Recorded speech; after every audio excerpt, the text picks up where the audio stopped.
এখন সোণোৱালীৰ আদৰণি জনাইছে আমাৰ সন্মানীয় ভূপেন প্ৰধানমন্ত্ৰী বাংকৰ শইকীয়া কয়লৈ গুৱাহাটী জনাইছে গছ আছে নাই কি আছে হ'ব সেইখিনি পিছত দৰাই আছে আমাৰ গোপী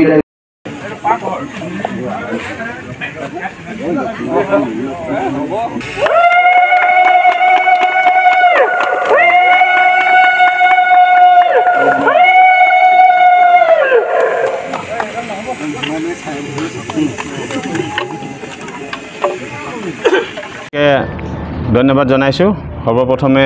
আমাৰ যিসকল সংবাদকৰ্মী আহি আমাৰ এই অনুষ্ঠানত উপস্থিত হ'ল আপোনালোক সকলোকে সেৱা নিবেদিছোঁ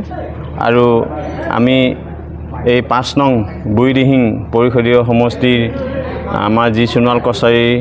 সাংস্কৃতিক সমাৰোহ আজিৰ পৰা দুদিনীয়া কাৰ্যসূচীৰে আৰম্ভ কৰিবলৈ লৈছোঁ গতিকে ইয়াত সকলো জাতি বৰ্ণ ভাষা সম্প্ৰদায় নিৰ্বিশেষে ইয়াত আহি আপোনালোকে উপস্থিত হওক সকলোৱে একত্ৰিতভাৱে আমাৰ এই জাতি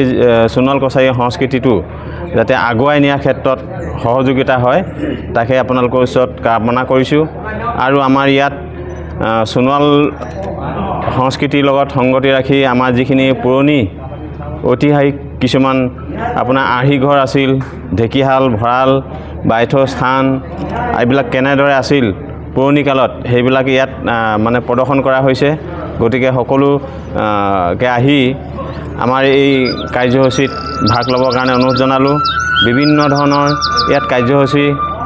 দিয়া আছে গতিকে কাৰ্যসূচীবিলাকত আপোনালোকে অংশগ্ৰহণ কৰক সুদূৰ ভৱিষ্যতে আমি সোণোৱাল জনগোষ্ঠীটো যাতে কেনেকৈ আগবাঢ়ি যাব পাৰোঁ এই ক্ষেত্ৰত সকলোৱে সহযোগিতা কামনা কৰি আজি এই মহান উদ্দেশ্য সফল যাতে সমাপ্তি ঘটে তাকে কামনা কৰিছোঁ আৰু যিসকল আমাৰ উদ্যোক্তা আছে এই উদ্যোক্তাসকলক কৃতজ্ঞতা জনাইছোঁ তেখেতলোকে খুব কম সময়ৰ ভিতৰতে আজি আমাৰ সোণোৱাল কছাৰী যি কৃষ্টি সমাৰোহখন উদযাপন কৰিবলৈ মানে তেখেতলোকে আজি যিমানখিনি প্ৰচেষ্টা হাতত ল'লে ইতিমধ্যে আজিৰ দিনটোৰ পৰা আৰম্ভ হ'বই গতিকে তেখেতলোকে ইমান কম সময়ৰ ভিতৰতে যাতে ইমানখিনি এটা কাৰ্য সফল সমাপ্তি ঘটাইছে তেখেতলোকক আমি ধন্যবাদ জনাইছোঁ আমাৰ যিজন কাউন্সিলৰ জীৱন সোণোৱাল তেখেতক ধন্যবাদ জনাইছোঁ কুজুপথাৰবাসী ৰাইজৰ ওচৰত মই সদায় চিৰকৃতজ্ঞ হৈ ৰ'ম তেখেতলোকে আহি যিখিনি ইয়াত সহায় সহযোগিতা কৰিছে আৰু আমি যিখিনি